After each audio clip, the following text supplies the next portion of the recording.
বন্ধুগণ সবাইকে নমস্কার। আজ আবার আসছি চিংড়ি ভুনা করব।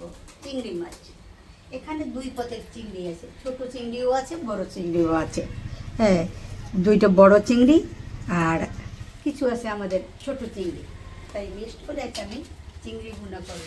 চিংড়ি ভুনার সাথে দেব এখানে কুচি কুচি করে কিছু আলুটা আর চিংড়ি মাছ মিক্সড করে আমি ভুনা করব।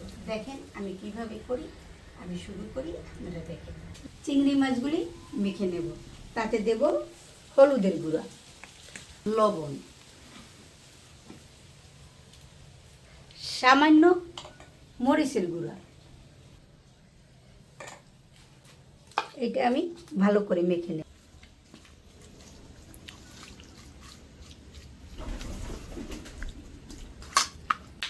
এই মাখায় দিয়ে দেবো সামান্য করে একটু সরিষার তেল।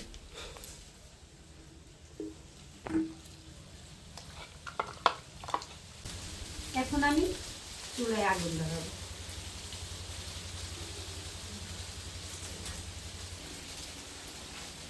চুলায় আগুন ধরছে, এখন আমি কড়াইটা দিয়ে দেবো চুলো।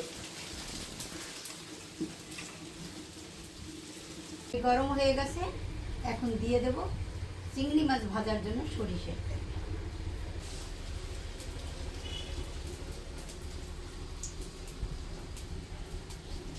তেল গরম হয়ে গেছে, দিয়ে দেবো এক চিমটে লবণ।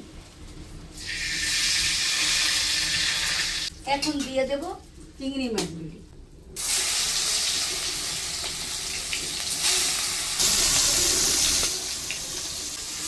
এখন চিংড়ি মাছগুলি নেড়ে ছেড়ে ভালো করে ভেজে নেব।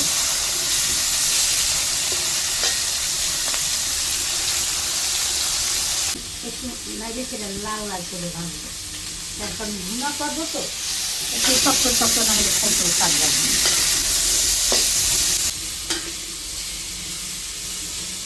চিংড়ি মাছগুলি ভাজা হয়ে গেছে, এখন একটা প্লেটে তুলে নেব।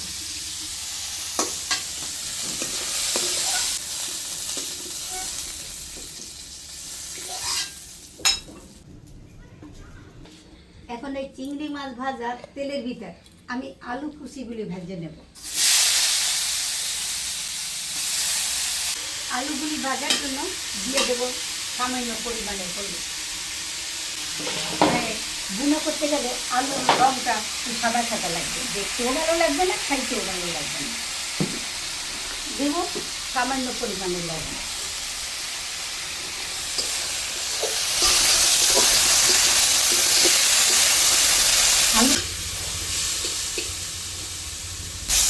আলুগুলি আমি একটু সুন্দর করে ভাজবো, তাতে করে একদম, তবে বেশি নাড়া লাগলেও ভাঙবে না। আর যদি ভাজা ভালো নয় তার গাছ হয়ে যাবে, গলে গলে যাবে। এই জন্য আলুগুলি আমি একটু সুন্দর করে ভাজতে নেব। আলুগুলি আমার দেখে সুন্দর করে ভাজা হয়ে গেছে, এখানে লাল লাল হয়ে গেছে। এখন আমি আলুগুলি তুলে নেব।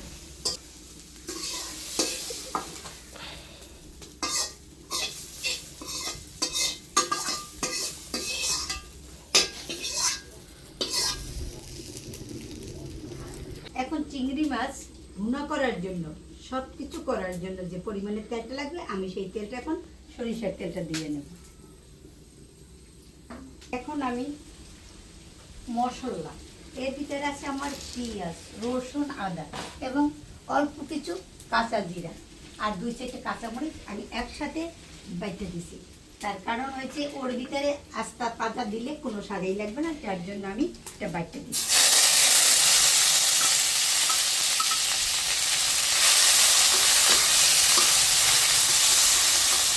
মশলাটা কষাবার জন্য আমি একটু দিয়ে দেবো, অল্প একটু দেবো জল। এখন দিয়ে দেবো হলুদের গুঁড়া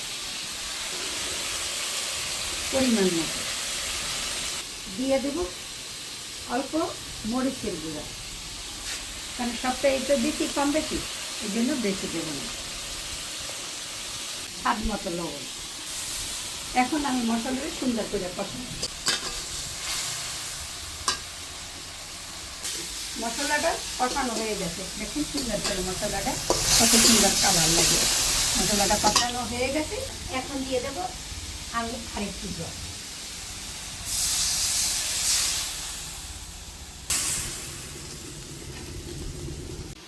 আমার দেখেন মশলাটা কষানো হয়ে গেছে। এখন আমি দিয়ে দেব আলুগুলি, ভাজা আলু।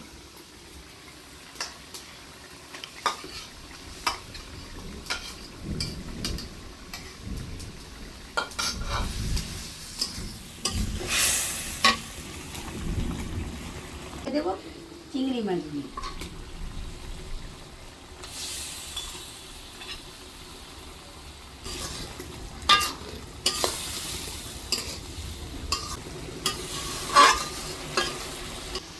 এখন একটু সরাটা দিয়ে ঢেকে দেবো, যাতে করে চিংড়ি মাছ তো বড় চিংড়ি মাছ সিদ্ধ হয়। সরাটা তুলে দেখি চিংড়ি মাছ ভুনা করতে দেখতে সিদ্ধ হয়ে গেছে। এখন আমি এর উপরে একটু সরিষার তেল দিয়ে দেবো।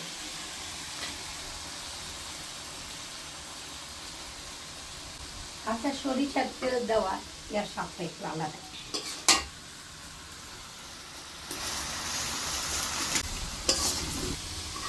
দেখছেন, মানুষে বলে মাথায় ঘিলু নাই, এই এত বড় শলা চিংড়ির মাথা খাইলে তার তো ঘিলুটা এমনিই হয়ে যাবে, আর ঘিলু লাগবে কেন? বাঙালিদের চিংড়ি মাছের মাথা কত বড় দেখেন। এখন হয়ে গেছে, এখন আমি নামিয়ে ফেলব।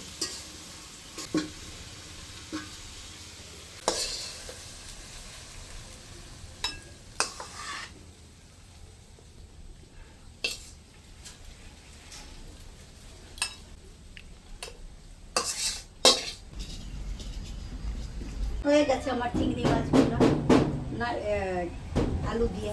দেখেন কেমন হয়েছে, কে আলু কে চিংড়ি মাছ কেমন করে আপনারা বুঝে নেবেন, সব একাকার হয়ে গেছে। আমার এই রান্নাটা দেখে আপনাদের যদি ভালো লেগে থাকে লাইক করবেন, কমেন্ট করবেন, শেয়ার করবেন, সাবস্ক্রাইব করেন, বন্ধু হিসেবে সর্বক্ষণ পাশে থাকে। আমি শেষ করি, সবাইকে আবার নমস্কার।